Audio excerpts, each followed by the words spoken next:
Bom, continuando as nossas aulas de história, hoje nós vamos falar sobre a independência do Brasil, sobre o processo de independência do Brasil. Próxima aula sobre o primeiro reinado, eu ia fazendo uma aula só, mas é melhor para detalhar mais para vocês. Então vamos lá, começando com a independência do Brasil.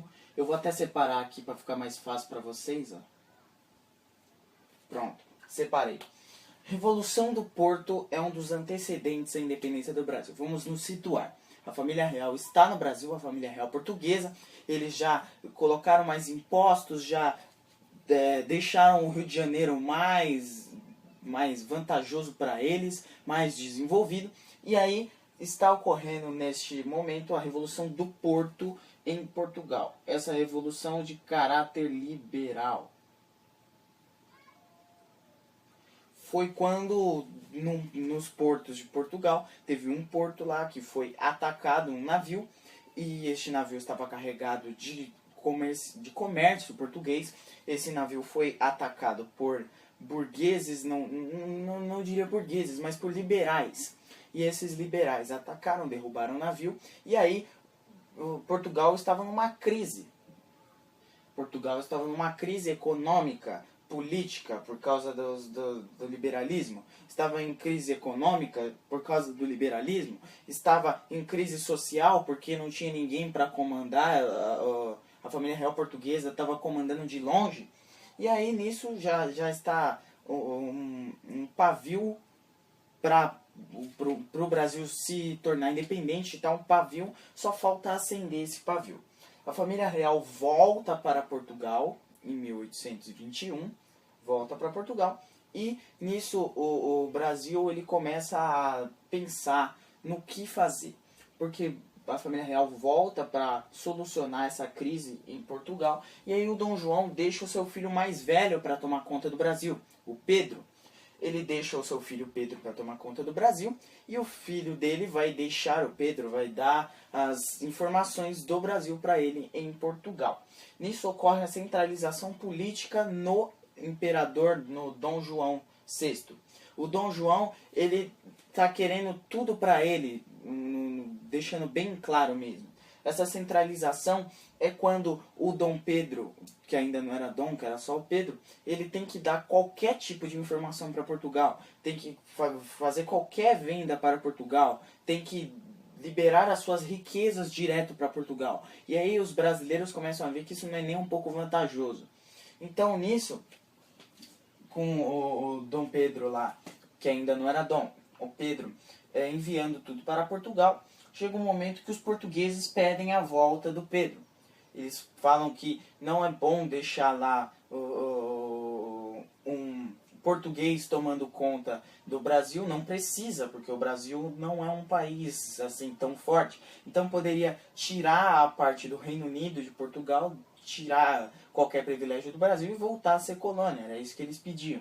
E aí encheram o saco do Pedro, até que no dia 9 de janeiro de 1822, diga ao povo que fico, é o dia do fico, ele fica no Brasil para continuar organizando, batendo de frente com uma ordem do seu pai. Bom, aí o José Bonifácio, ele, que era um liberal, ele começa a liderar o Congresso brasileiro. O Brasil não tinha um congresso forte, também não tinha nenhum estilo político forte, mas tinha um congresso. E o José Bonifácio ele começa a liderar e a influenciar os seus parceiros a ideais de independência, a falar: o Brasil não precisa mais de Portugal, o Brasil não precisa mais de Portugal para nada. Então aí o José Bonifácio, ele que virou tipo um assessor do Dom Pedro, que ainda não era Dom, né? Ele virou um assessor do Pedro. Aí ocorre o fatídico dia de 7 de setembro. Tem que falar sobre essa carta. Os portugueses eles estavam muito raivosos porque o Dom Pedro não voltou para Portugal. Certo? Escreveram uma carta e mandaram para o Dom Pedro. Uma carta ofendendo de diversas formas o Brasil e os brasileiros e o Pedro que não voltou para Portugal. Certo? Essa carta caiu nas mãos do José Bonifácio. O José Bonifácio ficou naturalmente muito bravo com essa carta. E aí ele enviou para o Pedro, que estava fazendo uma viagem mais ou menos nas margens do rio Ipiranga. Ele leu esta carta depois de voltar do que ele estava fazendo, que ele estava no rio para se limpar, basicamente, porque ele tinha literalmente se cagado.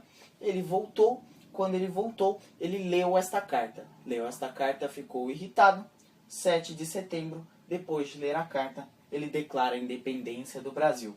Aí você pensa, até aqui a gente já sabe tudo. A independência do Brasil e tal, espada pra cima, independência ou morte. Só que a gente não lembra ou não sabe desse um ano de guerras aqui. De 1822 até 1823, o Brasil entrou em diversos conflitos por causa da independência. Conflitos com Portugal, conflitos com portugueses dentro do Brasil. Por exemplo, no Nordeste, Portugal enviou tropas e o Brasil teve que contratar mercenários ingleses para combater essas tropas portuguesas no Nordeste. Então não foi uma independência pacífica como muitos acham que foi. Não foi uma independência pacífica, só que em 1822 sim é considerado a independência do Brasil. Bom, essa aqui foi a independência. Eu vou voltar com o primeiro e segundo reinado para terminar a fase monárquica do Brasil. Bom, eu saio, você tira seu print. Bons estudos.